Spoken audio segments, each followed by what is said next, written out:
મહુવા શહેર તેમજ પંથકમાં પડી રહેલા ભારે વરસાદને કારણે લોકોના ઘરોમાં પણ પાણી ઘૂસી ગયા હતા। ત્યારે મહુવા શહેરના જૂના એસટી વર્કશોપ નજીક આવેલા વિસ્તારોના પરિવારજનોના ઘરોમાં પણ પાણી ઘૂસી ગયા હતા। ત્યારે 2 ટક ભોજન લેવું પણ આ પરિવારજનોને મુશ્કેલ બન્યું હતું। ત્યારે સરકાર અને તંત્ર સામે સ્થાનિક વિસ્તારના લોકોએ રોષ ઠાલવ્યો હતો।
પણ મુશ્કેલ થઈ રહ્યું છે। ત્યારે મહુવા શહેરના જૂના એસટી વર્કશોપ વિસ્તારમાં 30 થી 35 ઘરોમાં ગોઠણ સુધી પાણી ભરાઈ ચૂક્યા છે। મહુવા પંથકમાં મેઘરાજાનો પ્રકોપ યથાવત રહેતા સતત 3 દિવસથી અનરાધાર વરસાદ પડ્યો હતો અને આભ પાડતા આશરે 6 થી 10 ઇંચ જેટલો વરસાદ ખાબક્યો હતો અને સમગ્ર વિસ્તાર જળમગ્ન બન્યો હતો।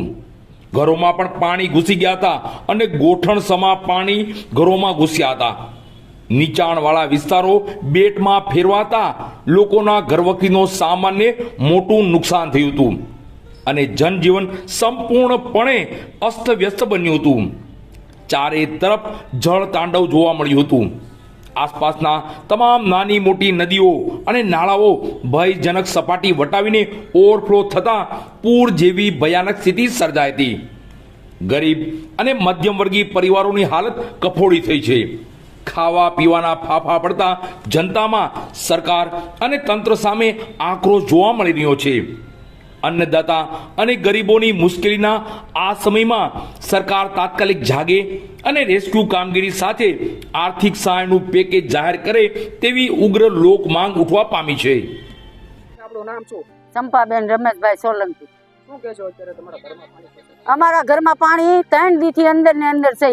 બાળ બચ્ચા સંડાસ બાથરૂમ જઈ એકેલી, ખાવા અનાજ નહીં, મારા નીકળી તો ખાવા જાય, બધું ગોદડા સામાન ચર સામાન બધું તમામ પલ્લી ગયું। ઘરમાં ગોઠણ લગી પાણી, ખાટલાની માથે ખાટલા રહી, તોય નગરપાલિકા વાળા કોઈ જોવા આવતા નથી।